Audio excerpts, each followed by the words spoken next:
she is so unfulfilled in her life that she has to destroy everyone. Like, it's not just Will, it's everyone.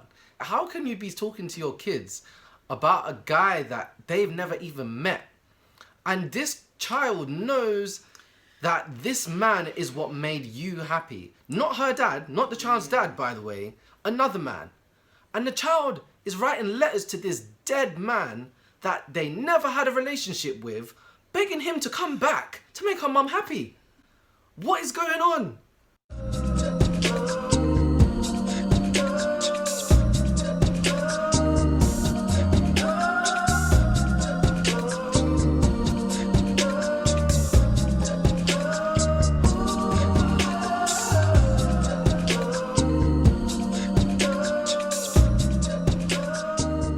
Hey family, welcome back to our channel, and for anyone watching for the first time, we are Velvet Devotion, aka Mr. and Mrs. B, and we're Christian worship leaders here in our home church in London in the UK. This channel is all about helping artists to understand difficulties that they may face due to their creative personalities. So, guys, thank you so much for tuning back in. We are back after a while. Sorry we've been away, but we have some news, some exciting news. We're gonna have a baby. No, we're really excited. It's been quite an exciting few months, but Mrs. B has just gone through all the normal stuff with pregnancy in terms of, you know, morning sickness, that type of thing. So we just come out the other side of that, and you know, our new baby will be with us in the new year.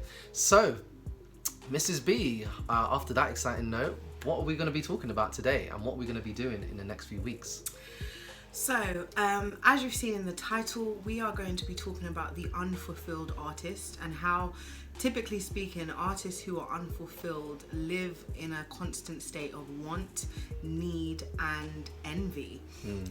It really doesn't produce anything good, sadly. And what's crazy is, even though we're watching this in terms of Jada Pinkett Smith, this can happen to any unfulfilled artist. You might even know someone who's in this position, or it might be you that's in this position and you've never really noticed. So what we're going to be doing today is talking about how we can see if we are the person who's unfulfilled, or if there is someone in our lives who is in this position.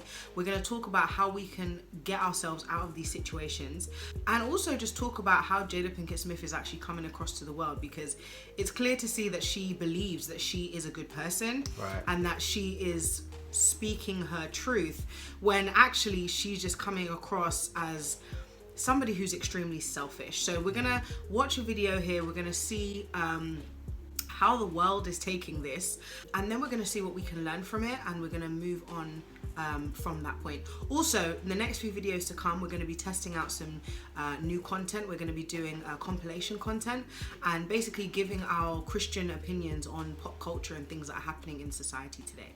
So yeah, let's get started. There are so many surprising things in the book, but the thing that surprised me the most, that I actually had to reread it because I said, is this true? Right. Was that in 2016, you and Will decided that you were going to live completely separate lives. Yes. It was not a divorce on paper, right, but it was a divorce. So from the year 2016, which is 7 years ago now, yes, y'all have been apart. Yeah. Pinkett Smith has a brand new book out and a deeply coordinated PR blitz this morning with excerpts from the book and a new exclusive TV interview. And she shares her side of the slap story. And her side, she thought it was a skit too. I thought, this is a skit. I was like, there's no way that Will hit him. It wasn't until Will started to walk back to his chair that I even realized it wasn't a skit. In her book, Jada writes, I'm unclear on the reason Will is so upset. You don't know why he was so angry. That's not what you're supposed to say. Now, I believe that he was wrong, but he walked on that stage and tried to defend her honor. She's supposed to have his back at least. So, as you can see, it's clear from this basic clip that Jada Pinkett Smith doesn't seem to have a real concept of how the world actually perceives her. She is smiling, nodding her head. She's speaking very slowly and very clearly. She's essentially trying to come across as this is just my truth, and you know, this is what's happening, and it's not really a bad thing, but this is just the truth of the situation. But everyone is actually kind of appalled. So we're actually obviously looking at a poor man's podcast video clip, and obviously he's appalled, but the actual people, the woman doing the interview also seems to be shocked and appalled, and the guy who comes up afterwards talking about her is also talking about her side of things, and he also seems to be appalled, and there seems to be a real lack of shame and understanding of the fact that she is coming across as somebody who is being completely selfish in this situation. Because I think there is a way that you can sell your book or do whatever it is that you want to promote without causing shame to the people in your life. And I think when you're a creative person who is unfulfilled, there immediately comes a sense of resentment with that. And so what tends to happen is that instead of you going, okay, I'm gonna make myself the best version of myself, I'm gonna move forward with my life and do what is, you know, best to move forward, you tend to basically use other people as a way to move up in the world, if that makes sense. And I know that sounds crazy because it seems like, well, Jada Pinkett Smith already has this fame, but her husband has more fame. Oh yeah. Her husband has more influence. He has more power. He's a leading man, right? And so it seems like she, in order to move forward, she is throwing him under the bus. She's shaming him. She's making him look foolish for even defending her when he has done. And it's really bad. That's why I said in the beginning of the video, artists who oftentimes are unfulfilled, they have a want, and the want is, I want to do more with my life. I want to be more than I am right now, and I can't get to that point. They have a need to express themselves. So instead of creating in a positive way, they tend to create a lot of havoc and disruption and panic. And then they have envy. And it's funny because there's a difference between envy and jealousy. So jealousy is when something is yours and you want it because it's yours and somebody else has it and it's yours and you should have it. So if you're a husband and you see another man ogling your wife or trying to move to your wife, it's quite natural for you to be jealous because she is your wife. She's your wife, right? Yeah. But if you are, say for example, a young woman who sees that a friend is engaged and now you are upset because she's engaged and you're not, when you clearly have not made any room in your life for that to happen to you, that is envy. Does that make sense? And so what it seems like, Jada is continuously envious of Will's situation, and I don't know if that's what she means, but it seems like that's where it's coming from. Just to put it into a situation where in your life you might know somebody who is in this situation. Let's say you are, I don't know, give an example, a doctor, okay? If your parents are continuously forcing upon you that you need to do something more than the artistic life, okay?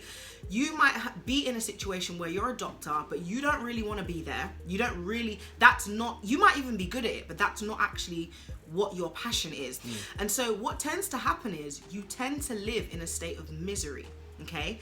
And that misery is really detrimental because not only are you not fulfilled in your own life, but then you start to resent other people who are fulfilled in their life when they've done less than you. So if you have ever noticed women particularly do this, they will look at a woman who is a stay-at-home mum, for example, and they will look down on her and act away as if this woman has done nothing with her life when she's happy living the life that she's chosen, and secretly this is the life that you wanted, but you can't have it because you made other decisions. Does that make sense? So yeah, when we look at these things, we can see how being an artist in this situation is detrimental, not just to you but to other people in this situation. Will Smith wished her a happy birthday on Instagram. This is what she did in response. Will Smith with a lovely happy birthday post, man. Happy birthday, Mamita. I've been to 28 of your birthdays. Don't know if we can top the one with Rakim. And just for her to respond with the most diabolical birthday post I've ever seen in my entire life. She posts Tupac. She posts a video of her and Tupac singing Parents Don't Understand by Will Smith. As a show of love of, hey, happy birthday to me, thanks Will. This is crazy, our 3 lives would be intertwined. They're not. You just making them intertwined because you being you, and you should stop. It's like, let it go. Let it go. Will, I don't know how you be doing it, Will. She continues to humiliate this man who devoted his life to her by confessing her love for another man that never even really liked her. Once you paid attention to him, he kind of sucked you in. And we hit it off. Crack is cheap. And I'm tired of her always talking about Tupac would have did. Tupac wouldn't have with her. Tupac wouldn't have with her. I'm tired of that story. It would have never went down. Oh, Tupac. I know Tupac. Tupac wouldn't have been with you. Man, Tupac had her in the friend zone. If Tupac liked her so much, why was he engaged to another woman when he passed away? She was engaged to this man, and you don't hear her endlessly talking about him for clout. Were you ever jealous of the love Jada had for Tupac? Oh, yeah. Oh my no. God, that dude. And and that was in the early days. Yeah. That was in the early days, and it was like, that was a big regret for me too, because I could never open up to interact with Pac, and because we had a little bit of a thing, right? Because they grew up together, and they loved each other, but they never had that, they never had a sexual relationship, but they had come into that age where now that was a possibility, and then Jada was with me, so Pac had a little thing on that, but she just loved him like he was the image of perfection, but she was with the Fresh Prince. If Jesus can't save these hoes, why are you trying? And this is really fascinating because, like, we talked about recently, we've talked about narcissists and people who are really self-centered, and they make up things in their mind to help them to believe the lies that they tell themselves. And so, we clearly just seen Jada has been obsessed with Tupac, and this is well known now. Like, if you've been following anything about their story, Jada's been obsessed with Tupac since they were younger. And, there are people who've known them who've literally come out and said, like we've just seen, nothing happened between them. Tupac would have never tried anything. And this is the reality, is that, Jada is so obsessed with trying to elevate herself, but she's doing it by bringing Will and her family down. And she's obsessing over a relationship as well in the meantime that never really happened. And what she's doing is really she's using that relationship to emasculate Will, to put him in a position where, he feels, what's the word? He feels like he was never good enough. Mm-hmm. And that, as a man, like as men, we always want to feel needed. We always want to feel like we are doing the right thing, that we are desired by our partner. And that's a unisex thing, it's there's something that you want to feel desired by your partner. But what she's doing is she is tearing down this man's walls of self-esteem by making him believe that this man, like Will just said, is a man of perfection. Like this is her image of perfection, and that is just cold. And so, what we're saying is this resentment that she's been carrying, it goes deep. She's used it in so many ways to manipulate. And I think, really when you look at Will's career, he's been so successful, undeniably so, and he can continue to be because he's just got that gifting. Will's a main character, he's a headliner. Jada, she's always a side character. She's always the side character. She's always in the background or to the side. So, and not to say there's anything wrong with that, but no. It's just she's not like an Angela Bassett or a Viola Davis. Yeah. And let's put it this way, she's been more successful than 99% of women on the face of the earth. Absolutely. Yeah, top 99% without a doubt. And she should be happy with that. Hands down. But yeah, she should be happy with that. But when you are in such close proximity with someone who was doing so much better than you, but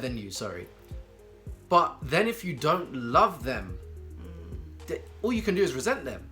Like if she actually loved Will and she was in support of Will, the way that she had been saying in the past, she would be happy to see him succeed.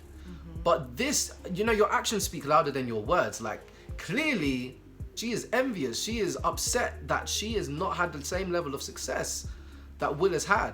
And saying that you've been separated since 2016 just makes it all the clearer. Like you stuck around because it's like you were separated but you're together. And I don't remember if this comes up in one of these interviews or not, but I remember seeing her say that it was because they were trying to work something out, is that they could still be a team, still be a partnership. If you're separated, there is no partnership. You are separated. It's done. It's over. So the fact that you are trying to push to stay around with Will means you are literally using his clout to build on your own. I don't know what else can be said. And I will say as well, the fact that Will is also a creative person. Creative people, typically speaking, they need a sense of, I don't want to say praise, but from their partners in particular, they need encouragement and they need to feel like they are actually doing what they're supposed to be doing. And so slowly but surely, she is chipping away at this man's self-esteem. And this is why when you are unfulfilled as a person, but specifically if you are an unfulfilled artist, it is actually destructive to everyone around you. Because instead of you being able to just be who you are, like, let's be real, let's say God designed her to just be a side character in movies. That's still amazing. There's nothing wrong with that. She is actually a legend in her own right. But it's the fact that she's not fulfilled in her life, and she keeps making it seem like she has the audacity to even tell other people how they should be living and talk as if she's some kind of spiritual guru in a lot of ways. But her own life is an absolute shambles. And I actually believe that if her and Will ever got a divorce, Will would be fine, but she would not be. Because you can tell that clearly the dysfunction in their family has come from her.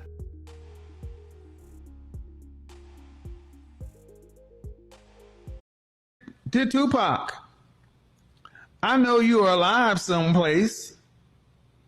I think my mommy really misses you. Can you please come back? Can you come back so me and my mommy can be happy? I wish you were here. I really do. Willow. Tupac got killed in what, 95, 96? Willow never met Tupac. Why does your daughter know so much about a man that she's never even met? She manipulated her daughter into writing a letter about Tupac. She manipulated her son by sleeping with her son's friend. She manipulated her son's friend by sleeping with him when he was going through a tough time. And she continues to humiliate her husband in the public eye. Boy, that just goes to show, like, she is so unfulfilled in her life that she has to destroy everyone. Like, it's not just Will, it's everyone. Her kids, like, how can you be talking to your kids about a guy that they've never even met? And this child knows that this man is what made you happy. Not her dad, not the child's dad, by the way, another man. And the child is writing letters to this dead man that they never had a relationship with, begging him to come back to make her mum happy. What is going on? That should never happen.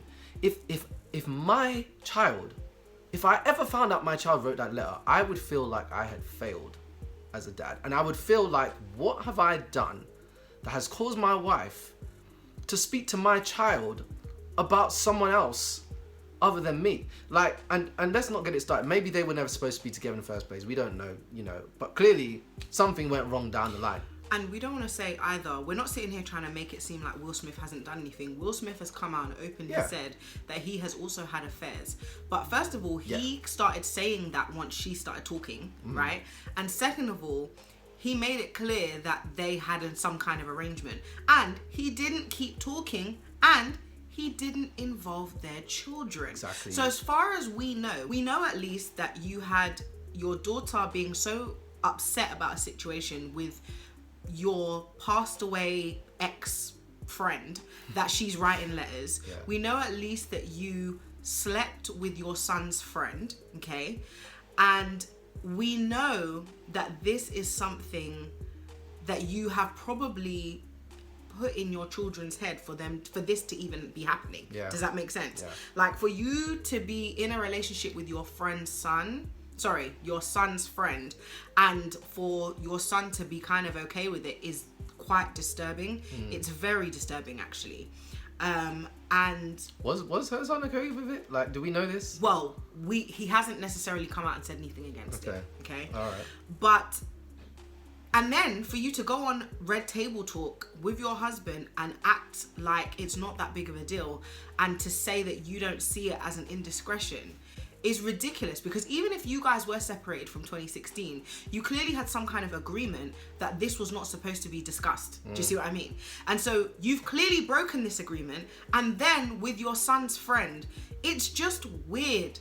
The whole thing says mental issues. Do you understand?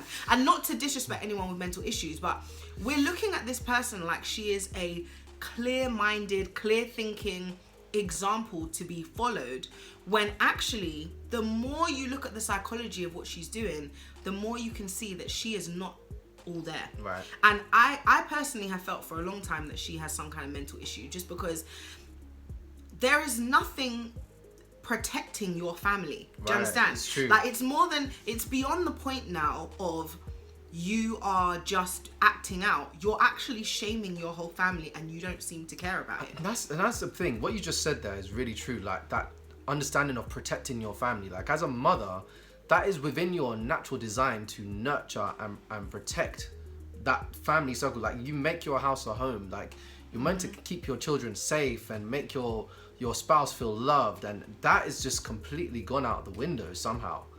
Completely gone.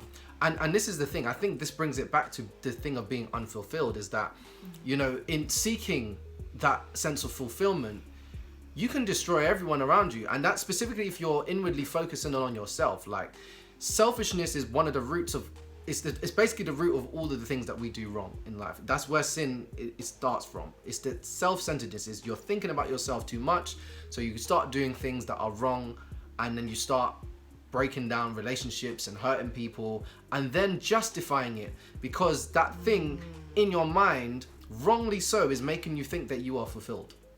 It's like, the justification, it's really sad. It's tricky as well. Yeah, and it's very sneaky. Clearly, she seems to be the only one who can't see this. Right. She seems to be the only one who doesn't know that she has some kind of a problem. Yeah. So, to put it in a way that we can learn from, Yeah. number one, if you think that you are in this situation, you need to openly and honestly look at yourself, and you need to ask yourself, is this me? And if you can't ask yourself that in an honest way, ask your family and friends without repercussions, okay, what they think about you, and not just in terms of your character, but in terms of your giftings, your calling. I have numerous friends that are not doing what they're supposed to do, but I don't say anything to them about it, because whenever I've mentioned certain things, they immediately become defensive and upset.